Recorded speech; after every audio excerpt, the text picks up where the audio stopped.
সচিবালয়ে প্রধানমন্ত্রীর কার্যালয়ের রেড টেলিফোন সংযোগের তার চুরির ঘটনায় চুরি হওয়া তার উদ্ধার সহ দুইজনকে গ্রেপ্তার করেছে ঢাকা মহানগর পুলিশের counter terrorism and transnational crime unit বা সিটিটিসি। এই ঘটনায় আরও একটি সংঘবদ্ধ চক্রের সম্পৃক্ততার তথ্য পেয়েছে পুলিশ। সচিবালয়ে অবস্থিত প্রধানমন্ত্রীর কার্যালয়ে গুরুত্বপূর্ণ রেড টেলিফোন সংযোগের তার চুরির ঘটনায় অভিযান চালিয়ে দুইজনকে গ্রেপ্তার করেছে সিটিটিসি। গ্রেপ্তারকৃতরা হলেন রঞ্জন চন্দ্র এবং রেজাউল ইসলাম।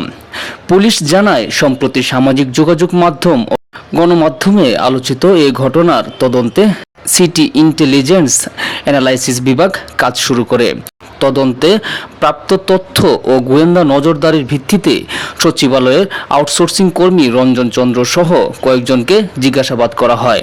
এক পর্যায়ে রঞ্জন চন্দ্র তার চুরির বিষয়টি স্বীকার করেন বলে জানায় সিটিটিসি। পুলিশের ভাষ্য অনুযায়ী গত 22শে মে সচিবালয়ের 3 নম্বর ভবন থেকে তিনি তামার তার চুরি করেন।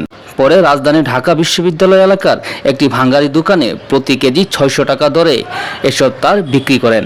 তার দেওয়া তথ্যের ভিত্তিতে অভিযান চালিয়ে রেজাউল ইসলামকে গ্রেপ্তার করা হয় এবং পরবর্তীতে চকবাজার এলাকায় একটি গুদাম থেকে চুরি হওয়া তার উদ্ধার করা হয়। সিটিটিসি জানিয়েছে, সচিবালয়ের বিভিন্ন গুরুত্বপূর্ণ সংযোগের তার চুরির পেছনে একটি সংঘবদ্ধ চক্র জড়িত থাকতে পারে। চক্রের অন্যান্য সদস্যদের শনাক্ত ও আইনের আওতায় আনতে তদন্ত অব্যাহত রয়েছে। সচিবালয়ের মতো রাষ্ট্রের গুরুত্বপূর্ণ স্থাপনার যোগাযোগ ব্যবস্থার তার চুরির ঘটনাকে নিরাপত্তার জন্য উদ্বেগজনক হিসেবে দেখছেন সংশ্লিষ্টরা। সিটিটিসি বলছে, এই ঘটনার সঙ্গে জড়িত পুরো চক্রকে শনাক্ত করে দ্রুত আইনের আওতায় আনা হবে।